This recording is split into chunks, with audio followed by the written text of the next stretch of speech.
once more into the breeches.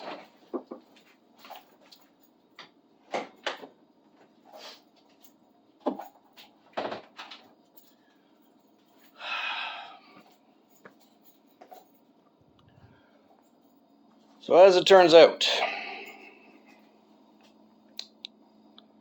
charged up the batteries, plugged everything up, should have worked perfectly well. Went to take it out this morning. I got a read of full power for about 3 seconds, and then it died. I checked and shook the wires and plugged everything in tighter. Read full power for 3 seconds, then it died. In my estimation, since I know those batteries are perfectly good, there's a loose wire somewhere in this bitch.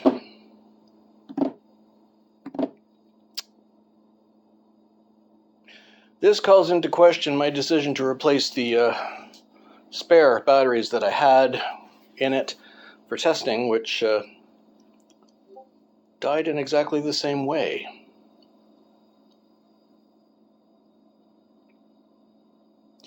Of course, when I got them home and tried to charge them, those batteries read dead as well, so I most likely did not. Well, the likelihood is that I did not recycle perfectly good batteries, which would piss me off if it did, because that's like between $400 or $500 to replace them.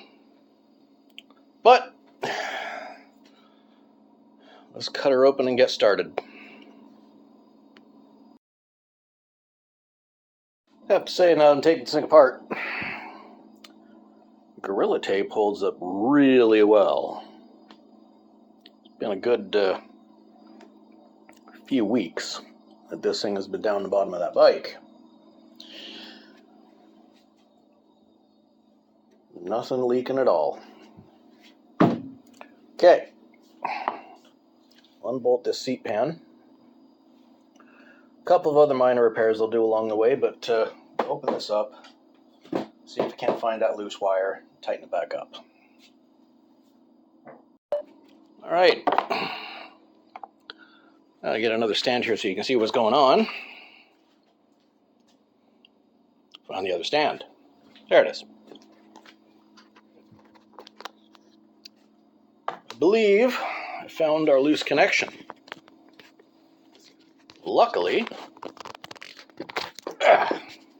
damn it, this tripod is not easy to get this thing in and out of. All right. So it seems to me, if I can turn you in the right direction,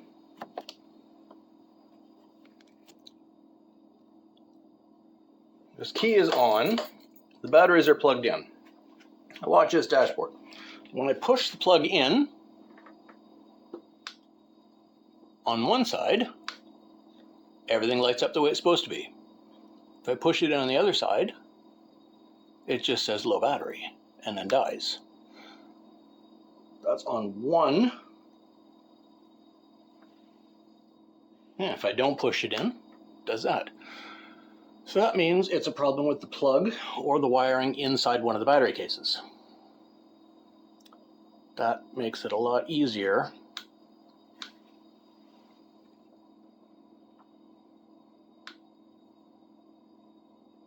There's no problem with the other plugs, just that one. So that means it is either this plug,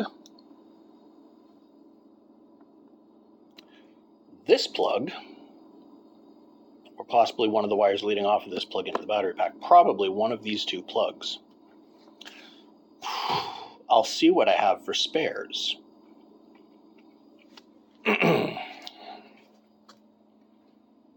I know I have this extension cable.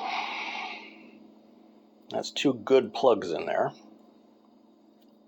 Let's see. Well, that one might not be so good, but still relatively decent. This prong is a little short. out of the three of them. But yeah, looks like it's pushed back a bit. If I could push that out a little bit more, that'd be good. Maybe that's a problem with the ones in that case. But that would at least allow me the option to replace both if necessary. So I'll check the one in that case. See how good it is. Because I got to unplug it and open it up. I got that case opened up, and I located our problem. Hopefully you can see the difference in length between these three plugs. These three little prongs in there. None of them are sitting very proud, but this one here, and that end, sits a lot lower. If you look at the back, it's sitting really loose. It actually pulls in and out. You can push it in all the way up to where it's supposed to be, but then when you push from this side with the plug, it slides back. So that needs to be repaired or replaced. Since I do not have the wherewithal or expertise to repair it and have to replace it, with this one, what seems to have a similar issue. I have to untape that. This seems to have a similar issue with the lengths. But I will replace that. Well, I'll take this one apart. You know what? I'll see if I can repair this one first. I gotta find some way to keep that from sliding back and forth, which means I have to untape this whole thing and hope I can put it back together and make it work. Okay, I'll let you see when it's opened up. Now that ain't all too promising. Slides right out. Problem being, I don't know how close you can see that, but come on, focus, you fuck. There. There's a crack in this case, right there, allowing that thing to slide in and out easy. So I suppose I could crazy glue it back together and hope for the best. Which would probably work, in all honesty. Just, squeeze it down, glue it in place, and then slide everything back together the way it's supposed to be. Or I could just replace it since I got it open already. I'm deciding on the latter. This extension made it easier for me to connect and disconnect the batteries, and it seems it might have the same problem. But I'll take this apart and see what we got to work with. Alright, although without cracks, this is still disappointing. Seems the same issue exists in this other plug. That beast just slides in and out of its own accord. I'm going to have to find a way to glue it. Maybe hot glue, maybe crazy glue, I don't know. Something. But yeah, I'm going to replace it. I'm thinking I'm going to crazy glue it and then hot glue the shit out of it to hold it in place. And then there's no crack in it, so it's not going to fall apart, which would be nice. I may well also replace the other end, just in case, because I know this one works.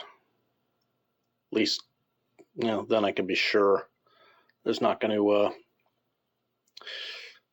well, if I have to, I'll do that, but I'll do this first. Take it apart the rest of the way, hot glue it, crazy glue it. I'll show you what it looks like when it's done, and hope for the best. Remember, although it was in a sewing video, referring to the point that I do not spend money when I'm building something for myself. Specifically, that was dealing with clothing, but in this case, it holds true as well. And the mantra remains that most of what I own is slightly second-rate crap. I don't even buy name-brand Q-tips. Which is why I really don't mind slathering non-name brand crazy glue with them onto an electrical component to make her chooch, as it were. We'll do this. We'll see what happens.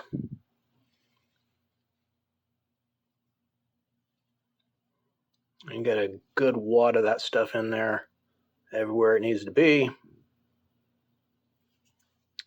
And because I'm impatient as well as lazy, rather than waiting the 5 minutes for it to solidify of its own, we'll quick set it. It's where it's supposed to be. It's all lined up. Give that a minute while I clean up my mess. Luckily that crazy glue's thick enough it ain't spilling all over the floor. But close that jar.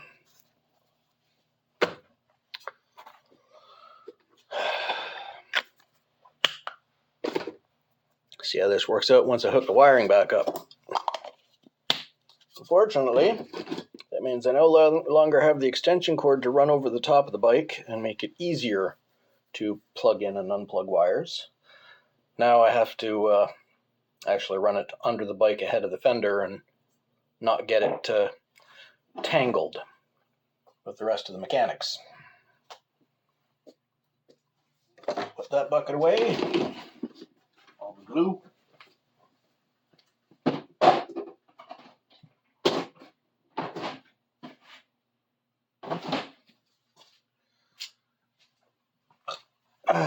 Next, I'm going to pigtail these leads onto those wires and hook up battery and see what happens.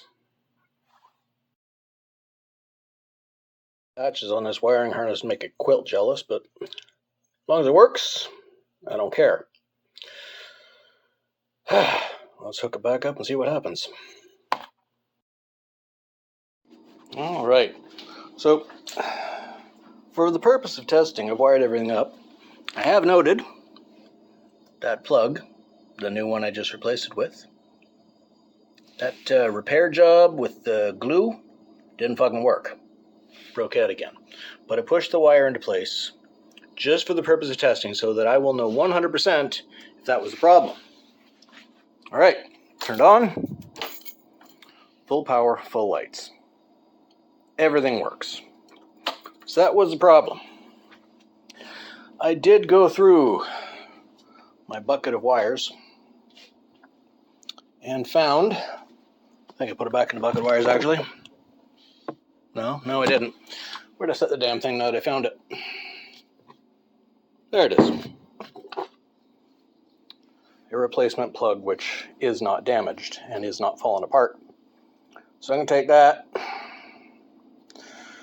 I'm going to replace the damaged one again. Hopefully everything will work out. This is not an easy process, but as I've said before and will say numerous times again in the future, custom means maintenance.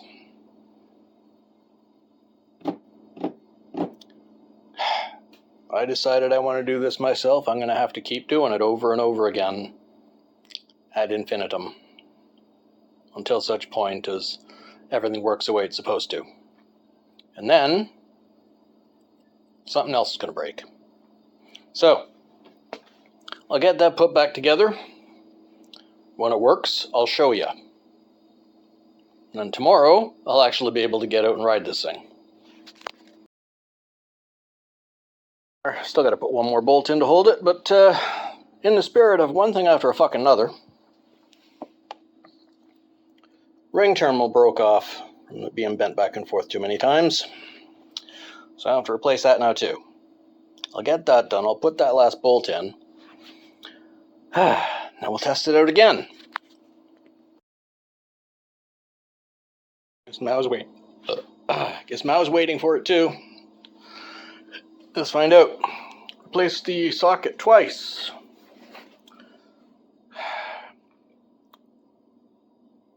Replaced one of the wires on the inside of it. wired everything back up. Final question. Does she chooch? She chooch. So tomorrow, I can actually get out of the house and go buy groceries. Clean up my mess and put this thing back together, and yeah, that'll be the end of that, at least for now. Talk to you next time. Since I'm already here, so I've already got the camera out, I've already got the tools out, and I already got a bike inside. Let's deal with this hinge. I mean, in all honesty, it's essentially fucked. So let's take it apart.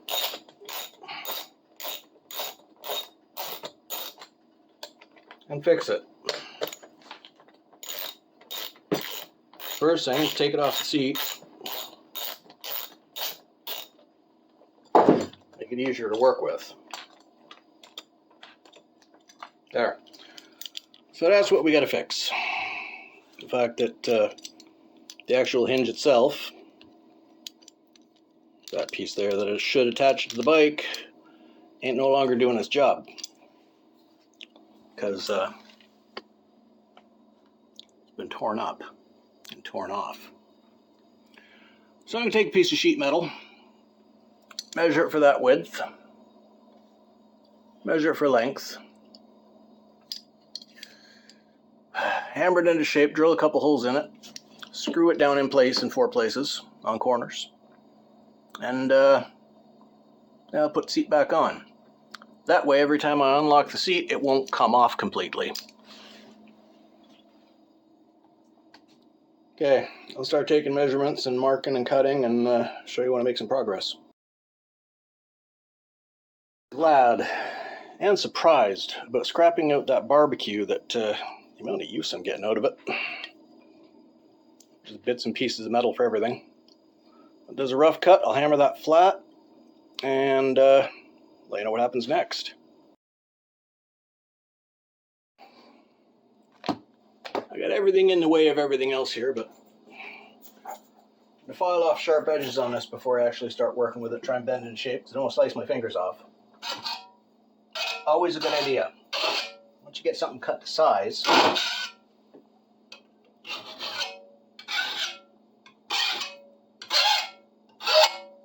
make sure it's safe to handle before you start handling it in earnest.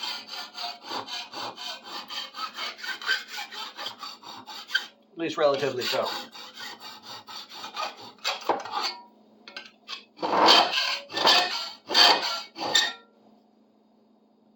Yeah, it's still got a ridge on it there, but I'll hammer that down first.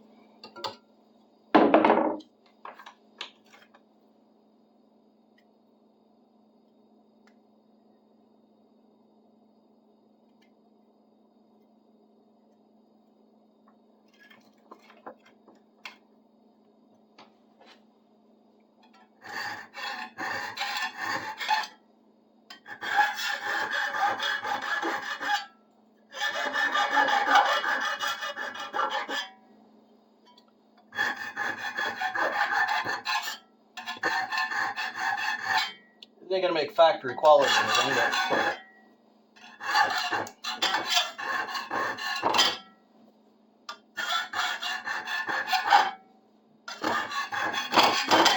at least I can be reasonably sure I'm not being completely unsafe. Yeah, that needs to be hammered down better. Or filed better, but not putting that much effort into it. I'll go hammer that down. Then we can start bending it into shape. Not much visual on that one, but it worked. Just got a strip in there, bolted it down, bent it around the existing broken hinge, tightened that up, straightened out the bolts on the seat because they're in the wrong spots. It was kind of shifted to one angle. Put washers under them to hold them in place better. And now everything works. I still got shit for storage and carrying capacity on this bike, but with the trailer fixed the way it is right now, and the next planned upgrades on the trailer being a waterproof cover, which where did that one go? I'm part way through building already. another idea I was given, which is I got that big piece of sheet metal there. Why don't I just make a lid for the top of the trailer? I wouldn't have thought of that. I hadn't thought of that. I thought, oh, I'm going to sew something. I'm going to make a piece of cloth to cover it. I could just put a lid on it. So something's going to happen next, but for right now, this will sit here until I take it out tomorrow morning.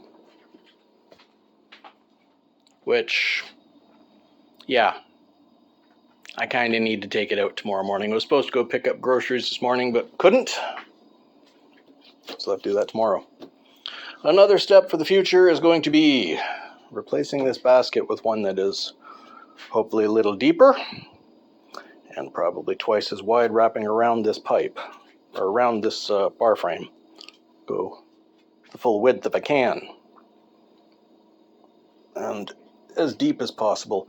Doesn't need the hinged lid on top of it. It just needs to be a box to put stuff in. I could probably make the same size as that and use that as a lid.